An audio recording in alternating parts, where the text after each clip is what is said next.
इसके अलावा श्रमिक न्याय, हमारे इंटक के भाई यहाँ पर हैं, मजदूर को उसका सम्मान मिले, यानी कि एक मजदूर को कम से कम 400 रुपये की दिहाड़ी मिले, ये एक बात। जैसा मैंने आपसे कहा गिग वर्कर को सामाजिक न्याय, तो जो हमने ये कहा है कि सभी लोगों को 25 लाख तक का एक बिना पैसे दिए बीमा, जो कि हमारा राजस्थान में बड़ी कारगर योजना थी, उससे हम सबको वो सबके तरफ दिया जाएगा और उसमें ये गिग वर्कर्स भी रहेंगे। शहरी जगहों पर भी मनरेगा जैसी स्कीम लागू की जाएगी, जिससे कम से कम 100 दिनों का रोजगार सुनिश्चित हो सके। यहाँ पे मैं बताना चाहती हूँ कि जो 25 करोड़ मजदूर मनरेगा में रजिस्टर हुए थे, आज उसमें से केवल 14 करोड़ और 33 लाख रह गए हैं और उनको भी 100 दिन की मजदूरी सुनिश्चित नहीं हो रही है। तो ये बहुत गलत बात है, जिससे कि हमारे देश का मजदूर कम पैसों में काम करने पर विवश हो जाता है। तो ये हम बात करते हैं मजदूरों के लिए न्याय की, श्रम के न्याय की। और आखिरी और सबसे इम्पॉर्टेंट जिस हम न्याय की बात करते हैं, उसे मेन स्ट्रीम मीडिया ने भी और बहुत से बीजेपी के लोगों ने भी लोगों के सामने गलत प्रचारित किया है। हमारा ये कहना है कि हम हिस्सेदारी न्याय देंगे, जितनी जिसकी जनसंख्या है उसको उतनी भागीदारी मिलेगी, लेकिन ऐसा करते हुए हम सवर्ण लोगों का भी ध्यान रखेंगे। हमारा जो ये न्याय पत्र है, इसका पेज नंबर 7 का तीसरा पॉइंट देखिएगा। हमने बात की है कि जो EWS के अंदर आने वाले सवर्ण लोग हैं, हम उनका भी 10% आरक्षण सुनिश्चित करेंगे और आरक्षण की जो सीमा 50% है उसे हम बढ़ाएंगे। इसकी बात की है। जहां ST सबसे ज़्यादा होंगे वहां हम पेसा एक्ट बनाएंगे। तो ये हमारे अलग अलग चीज़ें हैं जिनके बारे में कांग्रेस के न्याय पत्र में हैं। लेकिन मैं चूँकि फौज से आती हूँ, आप लोगों को एक फ़ोटो भी दिखाऊंगी और कुछ बात बताना भी चाहूँगी। ये मेरा फ़ोटो है 2017 के अक्टूबर महीने का। मैंने समझा था कि प्रधानमंत्री नरेंद्र मोदी देश की सेनाओं को मजबूत करेंगे, देश को मजबूत करेंगे, लेकिन दुर्भाग्य ये रहा कि आप लोग भी ज़रा अंदर सोचिए, मैं जो आपसे कह रही हूँ कि कारगिल बीजेपी के समय में होता है, पुलवामा बीजेपी के समय में होता है, उसके बाद हम देखते हैं पठानकोट बीजेपी के समय में होता है, उरी बीजेपी के समय में होता है, 2002 का सांबा जहां एयरबेस पर, आर्मी बेस पर स्ट्राइक हुई थी, वो भी बीजेपी के समय में होता है। आप देखिए उसके बाद श्रीनगर एयरपोर्ट पर, एयरफोर्स पर ड्रोन का अटैक बीजेपी के समय में होता है और पुलवामा की तो जांच भी नहीं होती। आपको ये सब क्या बताता है? ये जितनी भी बातें हुई हैं, ये सेना के ठिकानों पर हमला, ये कांग्रेस की सरकारों में कभी किसी ने सुना है क्या? भारतीय जनता पार्टी एक झूठ कहती है कि हमने सेनाओं को मजबूत बनाया है। कांग्रेस की सरकारों ने 1800-1900 फाइटर एयरक्राफ्ट खरीदे, 1400-1500 उन्होंने ट्रांसपोर्ट और हेलीकॉप्टर्स मिला के खरीदे, मतलब लगभग 3000 जहाज खरीद के भारतीय वायुसेना को विश्व की चौथी सबसे बड़ी वायुसेना बनाया। लेकिन नरेंद्र मोदी जी ने केवल 36 राफेल खरीदे। मैं एक लॉजिस्टिक्स अधिकारी हूं, तो आपको ये बताना चाहती हूं, जो कि पब्लिक डोमेन में ऑलरेडी है, कि 2007 में राफेल की टेंडरिंग की गई थी। तो आप ही जानिए उस समय किसकी सरकार थी। नरेंद्र मोदी जी ने केवल सप्लाई ऑर्डर दिया 36 जहाज़ों का और पूरे लोगों को गलत बताया कि हमने सेना को मजबूत किया है। ये एक बात। दूसरी चीज़, सेनाओं में वरिष्ठता का क्रम टूट चुका है। अब जो सरकार की बात मानता है वही सेना अध्यक्ष बनता है। आपने सुना होगा 6 महीने पहले जनरल नरवाणे ने कहा था कि अग्निपथ जैसी स्कीम सेनाओं के ऊपर थोपी गई थी और उसमें भी उन्होंने विरोध किया था, लेकिन उनसे ही कहलवाया गया कि ये एक अच्छी स्कीम है। आपको याद दिला दूं कि हिटलर ने भी एक SS आर्मी बनाई थी, साल्टशुत्ज़ आर्मी, जिसमें केवल हिटलर के वफादार लोग होते थे। तो सेनाओं का फैब्रिक तोड़कर, कमज़ोर करके और लोगों को, युवाओं के साथ इस बात का धोखा करके कि सिर्फ 4 साल में उनको सर्विस दे के छोड़ दिया जाएगा 75% लोगों को, एक युवा के साथ ये धोखा है या नहीं है। इसीलिए कांग्रेस की सरकारों ने ये भी कहा है कि हम अगर सरकार में आएंगे तो अग्निपथ योजना को खत्म करके जैसे भर्ती पहले होती थी उस तरह से हम भर्ती करेंगे। एक खास बात आप सबके सोचने के लिए कि आज युवाओं का पलायन हो रहा है। पिछले 8 साल में इतने सारे 8-10 लाख युवा बाहर देश छोड़कर चले गए और मैंने तो आपके शहर में देखा है, बहुत से घरों में ताले लगे हुए हैं, बड़ी बड़ी कोठियां हैं, लेकिन वो लोग यहाँ नहीं रहते। क्यों नहीं रहते? क्यों हमारा देश सबके लिए लोकतंत्र नहीं है? जो विकसित देश हैं वहाँ पर हमारे लोग भी रहते हैं, पाकिस्तान के भी रहते हैं, अलग अलग प्रांतों के रहते हैं, लेकिन हमारे देश में ये जो सबके लिए रोजगार की बात थी वो क्यों खत्म होती जा रही है, ये आप सबको सोचना है। आज चीन हमारे यहाँ 2000 किलोमीटर आकर बैठा है, तो प्रधानमंत्री जी ने आज तक फिर कहूंगी आज तक चीन के राष्ट्राध्यक्ष से इस मुद्दे पर बात नहीं की है। हमारी सेना जो कि सबसे शौर्यवान है उसने 19 बार बात की है, लेकिन हमारे देश के प्रधानमंत्री ने आज तक चीन के राष्ट्राध्यक्ष से बात नहीं की है। हमारे विदेश मंत्री ने 1.5 बार बात की है, रक्षा मंत्री ने 2 बार बात की है, लेकिन दूसरी बार जब 2023 में बात की तो क्या बातचीत हुई इसका ब्यौरा आप लोगों को नहीं बताया गया। इन सारी बातों के मद्देनजर मेरा ये कहना है कि छद्म राष्ट्रवाद की सरकार जिसने लोकतंत्र को खतरा कर दिया है, सूरत की घटना ये बहुत साफ बताती है, और जिसने हर तरह से इस देश को कमज़ोर करने की कोशिश की है। पंजाब के लोगों से मैं अपील करती हूँ, आप अपनी पंजाबियत बरकरार रखना चाहते हैं, आप जिस धर्म का पालन करना चाहते हैं उसे बरकरार रखना चाहते हैं, तो इस देश के अलग अलग रंगों को हमको सम्मान करना सीखना पड़ेगा। और भारतीय जनता पार्टी जिस तरह से एक चश्मे से सबको देखती है, उस तरह से वो हमारी संस्कृति भी खत्म कर रही है। ये कह के मेरी बात खत्म होती है। पहले सुओ मोटो जो हमने जिस मुद्दे पर बात की है उस पर आपके कोई भी सवाल होंगे उनका स्वागत होगा। अगर आप बहुत लोकल मुद्दे पूछेंगे तो मेरे पास बहुत वरिष्ठ लोग बैठे हैं, मैं उनसे उम्मीद करूंगी कि वो उसका जवाब देंगे, पर सबसे पहले मुद्दे पर हम बात करें। 2017 में लोगों के लिए किसानों का कर्जा माफी की बात की थी, किसानों का कर्जा कांग्रेस ने माफ नहीं किया। घर घर नौकरी की बात की थी, घर घर नौकरी नहीं मिली उनको। मोबाइल देने की बात की थी, मोबाइल नहीं मिला। इंटरनेट देने की बात की थी, नहीं मिला। मैं जवाब क्यों नहीं दिया? आपने पंजाब स्पेसिफिक सवाल पूछा है तो जवाब यहाँ से देखो ਜਿਹੜੀ ਚੀਜ਼ ਨਹੀਂ ਕਰ ਸਕੇ ਉਹਦਾ ਜਵਾਬ 2022 ਚ ਦੇ ਚੁੱਕੇ ਨੇ। ਉਹ ਇਲੈਕਸ਼ਨ ਸੀ ਸੀਐਮ ਦੀ, ਮੁੱਖ ਮੰਤਰੀ ਦੀ। ਇਹ ਇਲੈਕਸ਼ਨ ਹੈ ਪੀਐਮ ਦੀ, ਦੇਸ਼ ਦੇ ਪ੍ਰਾਈਮ ਮਿਨਿਸਟਰ ਦੀ। ਇਹਦਾ ਤੇ ਉਹਦਾ ਬਖਰੇਵਾ ਆ। ਹਾਂ, ਉਹਦੀਆਂ ਗਲਤੀਆਂ ਜਿਹੜੀਆਂ ਸੀ ਉਹਦੀ ਸਜ਼ਾ ਕਾਂਗਰਸ ਭੁਗਤ ਚੁੱਕੀ ਹੈ। ਔਰ ਹੁਣ ਜਿਹੜੀ ਗੱਲ ਹੋਣੀ ਆ ਉਹ ਕਨਸਟੀਟਿਊਸ਼ਨ ਬਚਾਉਣ ਦੀ ਗੱਲ। ਕਨਸਟੀਟਿਊਸ਼ਨ ਜਿਹੜਾ ਸਾਨੂੰ ਸਮਾਨਤਾ ਦਿੰਦਾ ਹੈ, ਜਿਹੜਾ ਸਾਨੂੰ ਬਰਾਬਰਤਾ ਦਾ ਅਧਿਕਾਰ ਦਿੰਦਾ ਆ, ਜਿਹੜਾ ਸਾਨੂੰ ਵਰਗੀਕਰਨ ਤੋਂ ਉੱਤੇ ਚੁੱਕਦਾ ਆ, ਜਿਹੜਾ ਧਰਮ ਨਿਰਪੇਖਤਾ ਸੁਣਾਉਂਦਾ ਆ, ਸੈਕੂਲਰਿਜ਼ਮ ਦੀ ਰੱਖਿਆ ਆ। ਇਹ ਉਹਨਾਂ ਤਾਕਤਾਂ ਨਾਲ ਲੜਾਈ ਹੈ ਇਸ ਵੇਲੇ ਦੇਸ਼ ਦੀ ਜਿਹੜੇ ਰੋਜ਼ ਸੈਕੂਲਰਿਜ਼ਮ ਨੂੰ ਮੰਨਦੇ ਨੇ। ਔਰ ਦੇਸ਼ ਤਦ ਚੱਲ ਸਕਦਾ ਜੇ ਸਾਰੇ ਵਰਗਾਂ ਦੇ ਲੋਕ ਇਕੱਠੇ ਬਵਾਂਗੇ, ਜੇ ਧਰਮ ਇਕੱਠੇ ਬਹਿਣਗੇ। ਸੋ ਅੱਜ ਜਿਹੜਾ ਦੇਸ਼ ਦੇ ਹਾਲਾਤ ਨੇ, ਅੱਜ ਇੱਕ ਡਿਕਟੇਟਰਸ਼ਿਪ ਦੀ ਤਰ੍ਹਾਂ ਸਰਕਾਰਾਂ ਤੋੜੀਆਂ ਜਾ ਰਹੀਆਂ ਨੇ। ਇੱਕ ਲੋਕਤੰਤਰ ਦੁਆਰਾ ਚੁਣੀ ਸਰਕਾਰ, ਹਾਂ, ਉਹ ਕੰਮ ਨਾ ਕਰੇ, ਲੋਕ ਉਹਨੂੰ ਲਾਂਭੇ ਕਰ ਦੇਣ, ਉਹ ਇੱਕ ਵੱਖਰੀ ਗੱਲ ਹੈ। ਪਰ ਇੱਕ ਕਿਹੜੀ ਸ਼ਕਤੀ ਹੈ ਜਿਹੜੀ ਉਹਨੂੰ ਸਰਕਾਰ ਨੂੰ ਭੰਗ ਕਰਦੀ ਹੈ, ਜਿਹੜੀ ਹੌਸਟੈਲਿਟੀ ਕਰਾਉਂਦੀ ਹੈ, ਜਿਹੜੀ ਉਹਨਾਂ ਦੇ ਉੱਤੇ ਈਡੀ ਦਾ ਦੁਰਪ੍ਰਯੋਗ ਕਰਦੀ ਆ। ਅੱਜ ਨਿਆਂ ਪ੍ਰਣਾਲੀ ਦੇ ਉੱਤੇ ਦੁਰਪ੍ਰਯੋਗ, ਕਾਰਜ ਪ੍ਰਣਾਲੀ ਦੇ ਉੱਤੇ ਦੁਰਪ੍ਰਯੋਗ, ਅੱਜ ਵਿਧਾਨ ਪਾਲਿਕਾ ਨੂੰ ਖਤਮ ਕੀਤਾ ਜਾ ਰਿਹਾ। ਪਹਿਲੀ ਵਾਰ ਹੋਇਆ ਕਿ ਸਾਰੇ ਮੈਂਬਰ ਪਾਰਲੀਮੈਂਟ ਸਸਪੈਂਡ ਕਰ ਦਿੱਤੇ ਗਏ ਹੋਣ। ਤੁਸੀਂ ਉਹਨਾਂ ਚੀਜ਼ਾਂ ਨੂੰ ਵੇਖੋ। ਜਿਹੜੀ ਅੱਜ ਲੜਾਈ ਹੈ, ਅੱਜ ਇੱਕ ਫਿਰਕਾ ਪ੍ਰਸਤ ਦੇ ਨਾਲ ਲੜਾਈ ਲੜੀ ਜਾ ਰਹੀ ਹੈ। ਉਹ ਤਾਕਤ ਜਿਹੜੀ ਵੰਡੀਆਂ ਪਾ ਰਹੀ ਹੈ। ਮਨੀਪੁਰ ਦੀ ਘਟਨਾਵਾਂ ਨੂੰ ਕੀ ਕਹੋਗੇ?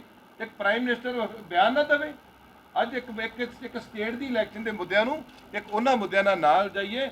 ਅੱਜ ਉਹ ਮੁੱਦੇ ਜਿਹੜੇ ਨੇ ਉਹਦੀ ਜਿਹੜਾ ਲੋਕਾਂ ਨੇ ਫੈਸਲਾ ਕਰਨਾ ਸੀ ਉਹ 2022 ਚ ਦੇ ਕੇ ਉਹਨਾਂ ਲੋਕਾਂ ਨੇ ਜਿਨ੍ਹਾਂ ਨੇ ਗਲਤੀ ਕੀਤੀ ਸੀ, ਗਲਤ ਫੈਸਲੇ ਦਿੱਤੇ ਸੀ, ਉਹ ਸਾਡੇ ਤੋਂ ਪਾਰਟੀ ਵੀ ਛੱਡ ਕੇ ਚਲੇ ਗਏ ਨੇ।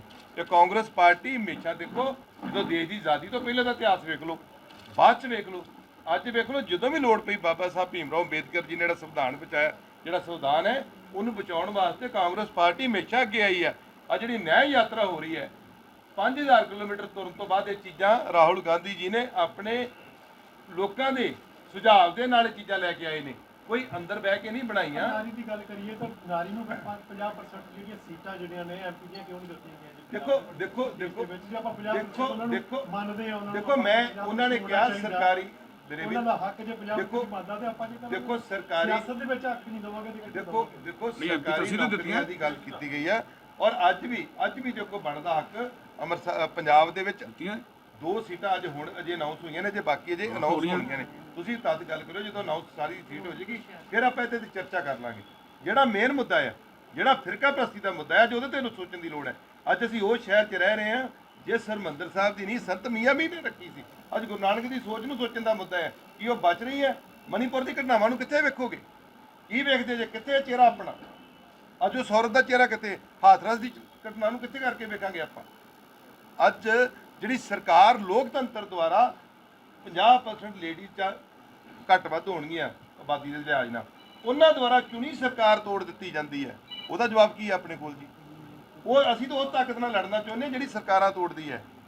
ਜਿਹੜੀ ਧਰਮ, ਦੇਖੋ ਧਰਮ ਤੇ ਅਧਿਆਤਮਕਤਾ ਦੇ ਤੌਰ ਤੇ ਹਰ ਬੰਦਾ ਧਾਰਮਿਕ ਨਾਲ ਕਿਤੇ ਨਾ ਕਿਤੇ ਜੁੜਿਆ ਹੁੰਦਾ ਹੈ, ਵਰਗਾਂ ਨਾਲ ਜੁੜਿਆ ਹੁੰਦਾ ਹੈ, ਭਾਸ਼ਾ ਨਾਲ ਜੁੜਿਆ ਹੁੰਦਾ ਹੈ। ਪਰ ਜਦੋਂ ਆ ਕੇ ਗੱਲ ਲੱਗਦੀ ਹੈ ਕਿ ਅਸੀਂ ਇਸ ਦਫ਼ਤਰ ਚੋਂ ਘਰ ਚੋਂ ਬਾਹਰ ਨਿਕਲਣਾ ਹੈ, ਸਾਨੂੰ ਅਧਿਕਾਰ ਕੌਣ ਦਿੰਦਾ ਹੈ? ਕਨਸਟੀਟਿਊਸ਼ਨ। ਗੱਡੀ ਕਿੱਥੇ ਖੜੀ ਕਰਨੀ ਹੈ? ਤੁਹਾਡਾ ਚਲਾਨ ਹੋ ਜਾਣਾ। ਕਿਉਂ? ਕਿਉਂਕਿ ਸੰਵਿਧਾਨ ਮੁਤਾਬਕ, ਕਾਨੂੰਨ ਮੁਤਾਬਕ ਤੁਸੀਂ ਨਹੀਂ ਠੀਕ। ਕੋਈ ਝਗੜਾ ਹੋ ਗਿਆ ਕਿਹਦੇ ਕੋਲ ਜਾਂਦੇ ਆ? ਅਸੀਂ ਥਾਣੇ ਜਾਂਦੇ ਆ। ਨਿਆਂ ਪ੍ਰਣਾਲੀ ਹੈ, ਜਦੋਂ ਉਹਨੂੰ ਤੋੜ ਦਿੱਤਾ ਜਾਂਦਾ ਛੋਟੇ ਵੀਰ, ਮੁੜ ਕੇ ਕੁਝ ਨਹੀਂ ਬਚਣਾ। ਆਹ ਜਿਹੜੀ ਇਲੈਕਸ਼ਨ ਹੈ, ਇਹ ਇਲੈਕਸ਼ਨ ਦੇ ਵਿੱਚ ਜਿਹੜਾ 400 ਪਾਰ, ਪਤਾ ਉਹਨਾਂ ਦੀ ਮਨਸ਼ਾ ਕੀ ਹੈ? ਉਹਨਾਂ ਦੇ ਲੋਕ ਕੀ ਕਹਿ ਰਹੇ ਨੇ? ਅਸੀਂ ਰਿਜ਼ਰਵੇਸ਼ਨ ਵੀ ਖਤਮ ਕਰ ਦੇਣੀ ਹੈ, ਅਸੀਂ ਸੰਵਿਧਾਨ ਬਦਲਣਾ ਹੈ। ਕਿ ਅੱਜ ਦੇਸ਼ ਉਸ ਪੋਜੀਸ਼ਨ 'ਚ ਹੈ? ਅੱਜ ਭੁੱਖਮਰੀ 'ਚ ਅਸੀਂ 106ਵੇਂ ਨਾਂ ਤੇ, ਅੱਜ ਪਰ ਕੈਪੀਟਲ ਇਨਕਮ ਤੇ ਅਸੀਂ 143ਵੇਂ ਥਾਂ ਤੇ। ਕਿੱਥੇ ਗਿਆ ਦੇਸ਼? ਅੱਜ ਮਹਿੰਗਾਈ ਲੱਕ ਤੋੜ ਰਹੀ ਲੋਕਾਂ ਦਾ। ਆ ਰੇਤਾ ਕਿੱਥੇ ਵਿਕ ਰਹੀ? ਅੱਜ ਮਹਿੰਗਾਈ ਲੱਕ ਤੋੜ ਰਹੀ। ਪੈਟਰੋਲ ਡੀਜ਼ਲ ਦੀ ਗੱਲ ਕਰ ਲਓ, ਨੇ ਨੈਸ਼ਨਲ ਮੁੱਦਿਆਂ ਦੀ ਆਪਾਂ ਗੱਲ ਕਰ ਲਈਏ, ਸਟੇਟ ਦੀ ਰਹਿਣ ਦਿਓ ਤੁਸੀਂ। ਅੱਜ ਡੀਜ਼ਲ ਪੈਟਰੋਲ ਕਿੱਥੇ ਹੈ? ਅੱਜ ਆਰਥਿਕ ਅਵਸਥਾ ਸਾਡੀ ਕਿੱਥੇ ਹੈ? GDP ਸਾਡੀ ਕਿੱਥੇ ਗਈ ਹੈ? ਅੱਜ ਲੋੜ ਹੈ ਪਬਲਿਕ ਸੈਕਟਰ ਯੂਨਿਟ ਸਾਡੇ ਸਾਰੇ ਦੇਸ਼ ਦੇ ਵੇਚ ਤੇ। ਜਿਹੜਾ ਬੱਚਾ, ਜਿਹੜਾ ਪਰਿਵਾਰ ਘਰ ਵੇਚ ਕੇ ਤਰੱਕੀ ਕਰੇ, ਕੋਠੀਆਂ ਬਣਾਵੇ, ਉਹਨੂੰ ਤਰੱਕੀ ਨਹੀਂ ਗਿਣੀ ਜਾਂਦੀ। ਉਹਨੂੰ ਲੋਕ ਉੱਥੇ ਰਿਸ਼ਤਾ ਕਰਨ ਲੱਗੇ ਵੀ ਸੋਚਦੇ ਆ। ਪਰ ਜਿਹੜਾ ਪਰਿਵਾਰ 1 ਤੋਂ 2 4 ਬਿਜ਼ਨਸ ਖੜੇ ਕਰਦਾ, ਲੋਕ ਕਹਿੰਦੇ ਹਾਂ ਭਈ ਧੀ ਪੁੱਤ ਦਾ ਕੋਈ ਸਾਂਝ ਲੱਭਣੀ ਹੈ, ਇਹੋ ਜਿਹੀ ਰਿਸ਼ਤੇਦਾਰੀ ਬਣਾਓ। ਸੋ ਅੱਜ ਦੇਸ਼ ਨੂੰ ਵੇਚ ਦਿੱਤਾ ਗਿਆ ਅਡਾਨੀਆਂ ਬਾਨੀਆਂ ਦੇ ਹੱਥਾਂ 'ਚ, ਵੱਡੇ ਵੱਡੇ ਸਰਮਾਏਦਾਰਾਂ ਦੇ ਹੱਥਾਂ 'ਚ। ਅੱਜ ਲੋੜ ਹੈ ਸਾਰਿਆਂ ਨੂੰ, ਜਿਹੜੇ ਲੋਕ ਕਨਸਟੀਟਿਊਸ਼ਨ ਨੂੰ ਮੰਨਦੇ ਨੇ, ਜਿਹੜੇ ਲੋਕ ਚਾਹੁੰਦੇ ਕਿ ਅਸੀਂ ਇੱਕ ਫੁਲਵਾੜੀ ਦੀ ਤਰ੍ਹਾਂ ਰਹੀਏ, ਸਾਰੇ ਲੋਕ ਮਿਲ ਕੇ ਰਹੀਏ। ਅੱਜ ਲੋੜ ਹੈ ਉਸ ਤਾਕਤ ਦੇ ਵਿਰੁੱਧ ਖੜੇ ਹੋਣ ਦੀ। ਔਰ ਅੰਮ੍ਰਿਤਸਰ ਔਰ ਪੰਜਾਬ ਇੱਕ ਮੁੱਠ ਹੋ ਕੇ ਉੱਤੇ ਲੜਾਈ ਲੜਦਾ। ਅੱਜ ਕਿਸਾਨ 700 ਮਾਰਿਆ ਗਿਆ, ਕਿਸੇ ਨੂੰ ਜਵਾਬ ਦਿਓ, ਹੈ ਕੋਈ ਇੱਕੋ ਜਵਾਬ? ਕਿਸਾਨ ਦੇ ਨਾਲ ਮਜ਼ਦੂਰ ਤੜਫਦਾ। ਅੱਜ ਕਿਸਾਨਾਂ ਨੇ ਐਸੈਂਸ਼ੀਅਲ ਕਮੋਡਿਟੀ ਐਕਟ, ਕਿਹਦਾ ਐਕਟ ਸੀ? ਬੇਜ਼ਮੀਨੇ ਲੋਕਾਂ ਨੂੰ, ਉਹਨਾਂ ਨੇ ਬੇਜ਼ਮੀਨੇ ਲੋਕਾਂ ਨੂੰ ਜਿੰਨਾ ਕੋਈ ਮਹਿੰਗਾ ਸਮਾਨ ਮਿਲਣਾ ਸੀ, ਉਹਦੀ ਲੜਾਈ ਕਿਸਾਨਾਂ ਨੇ ਲੜੀ ਸੀ। ਸੋ ਅੱਜ ਲੋੜ ਹੈ ਉਹਨਾਂ ਮੁੱਦਿਆਂ 'ਤੇ ਧਿਆਨ ਦੇਣ ਦੀ, ਜਿਹੜੇ ਮੁੱਦਿਆਂ ਦੇ ਨਾਲ ਉਹਨਾਂ ਨੇ ਪ੍ਰੈਸ ਦੀ ਆਜ਼ਾਦੀ ਵੀ ਖੋਈ ਹੈ। ਤੁਸੀਂ ਆਪ ਇਸ ਗੱਲ ਨੂੰ ਚੰਗੀ ਤਰ੍ਹਾਂ ਜਾਣਦੇ ਜੇ, ਕਿਸ ਤਰੀਕੇ ਦੇ ਨਾਲ ਪ੍ਰੈਸ ਨੂੰ ਦਬਾਇਆ ਜਾ ਰਿਹਾ, ਕਿਸ ਤਰੀਕੇ ਦੇ ਨਾਲ ਉਹਨਾਂ ਤੇ ਮਤਲਬ ਅਤਿਆਚਾਰ ਕੀਤਾ ਜਾ ਰਿਹਾ। ਮੌਜੂਦਾ ਜਸਟਿਸ ਬਾਹਰ ਆ ਕੇ ਕਹਿਣ ਸੁਪਰੀਮ ਕੋਰਟ ਦੇ ਕਿ ਸਾਡੇ ਤੇ ਦਬਾਅ ਹੈ। ਇਸ ਤੋਂ ਵੱਡੀ ਕਿਹੜੀ ਸਰਕਾਰ ਹੋ ਸਕਦੀ ਨਿਕੰਮੀ? ਸੋ ਇਸ ਕਰਕੇ ਆ ਜਿਹੜੀ ਨਿਆਂ ਹੱਥ ਬਦਲੇਗਾ ਹਾਲਾਤ, ਇਹ ਇੱਕ ਮਜ਼ਦੂਰੀ ਕਰਕੇ ਕਹਿ ਸਕਦੇ ਜੇ, ਇੱਕ ਜ਼ਮੀਨ ਤੇ ਉਤਰ ਕੇ ਬਣਾਇਆ ਹੋਇਆ ਚੋਣ ਮਨੋਰਥ ਪੱਤਰ ਹੈ। ਔਰ ਇਹਦੇ ਤੇ ਕਾਂग्रेस पार्टी पूरी तरह कायम रहेगी। कांग्रेस पार्टी में कोई हमारे DCC प्रेसिडेंट का, औंजला जी का, हमारे अलग अलग फ्रंटल ऑर्गेनाइजेशन के प्रेसिडेंट्स का मैं धन्यवाद करती हूँ कि आप जैसे पत्रकारों के साथ सामने मुझे बोलने का अवसर मिला। मैं AICC की पंजाब की मीडिया प्रभारी हूँ और ये हमारी जिम्मेदारी है कि जिस तरह से मुख्य धारा के मीडिया ने हमारे न्याय पत्र को लोगों के सामने नहीं लाया है, इसलिए अलग अलग जगहों पर जाकर हम अपने न्याय पत्र की बात कर रहे हैं। और मैं ख़ास तौर पे औंजला जी का बहुत धन्यवाद करती हूँ कि उन्होंने कल उत्साहित किया कि हम इस पर आज बात रखें। मैं इस बात से भी खुश हूँ कि हमारी सबसे वरिष्ठ सेवा दल की लीला वर्मा जी भी यहाँ बैठी हैं और भी महिलाएं बैठी हैं, और आपके सामने हम अपनी बात रखते हैं एक ऐसे माहौल में जब सभी ने देखा कि पहले चंडीगढ़ में क्या हुआ और परसों सूरत में क्या हुआ। इस तरह से जो लोकतंत्र खत्म हो रहा है, इसके साथ साथ ये और बात है कि विपक्ष की बातें लोगों तक नहीं पहुंच रही हैं। तो जिन 5 न्यायों की बात नरेंद्र जी ने आपको बताई, वो सारी बातें मैं आपको विस्तार में बता रही हूँ, लेकिन बहुत ज़्यादा विस्तार में नहीं बताऊँगी। जो मुख्य मुद्दे हैं जिसको हमारी शिवानी दीदी हर घर में जा के लोगों को बता रही हैं, वही बातें हैं, लेकिन आपके ज़रिए वो ज़्यादा लोगों तक पहुँचेंगी, ऐसे हम उम्मीद करते हैं।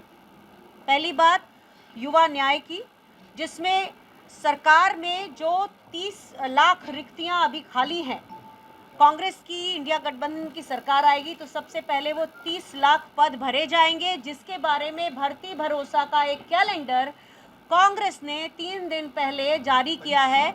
आप सभी देखिएगा कि जून के महीने में सरकार के बनने के बाद से भर्ती की शुरुआत करके और दिसंबर के आखिरी तक नियुक्ति पत्र तक का एक जॉब कैलेंडर बनाया गया है। तो हम जो बात कहते हैं वो करके दिखाते हैं और उसका हमने प्रमाण 3 दिन पहले फिर से दिया है।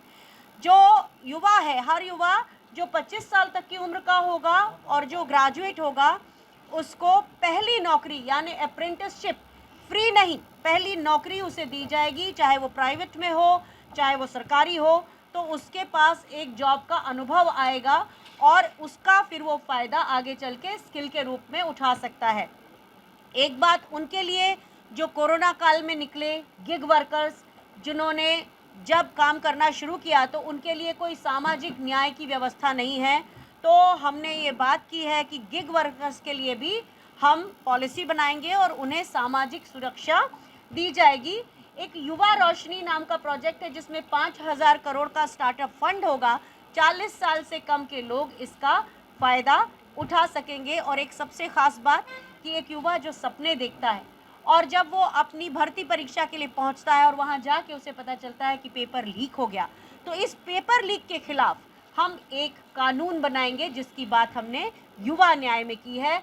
अब बात करते हैं नारी न्याय की, जिसमें हमारी चूंकि हिमाचल प्रदेश में और कर्नाटक की सरकारों ने गृहलक्ष्मी योजना और उससे पहले नारी सशक्तिकरण योजना के तहत महिलाओं को 1,500 रुपये और 2,000 रुपये प्रति माह देने की बात की है।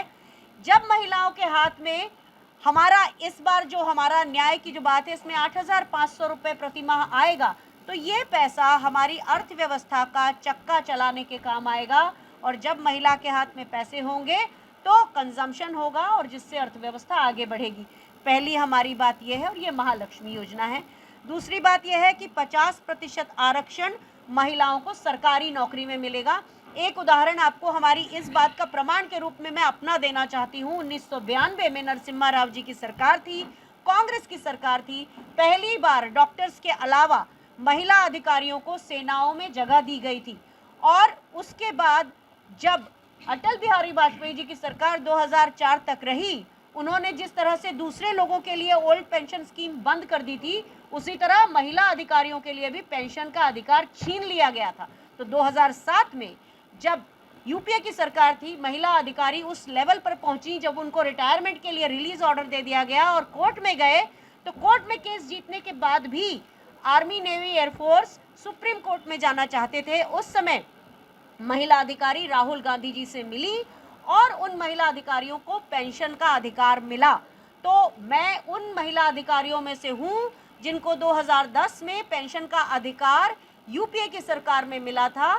तो ये बताना दोबारा मैं ज़रूरी समझती हूँ कि कांग्रेस जो कहती है वो करके दिखाती है। इसलिए जब हम कहते हैं कि 50% आरक्षण हम महिलाओं को सरकारी नौकरी में देंगे तो हम उसे पूरा करेंगे। आप सब ज़रा सोच कर देखिएगा कि वर्किंग वुमेन हॉस्टल किस सरकार ने बनाए हैं आज तक।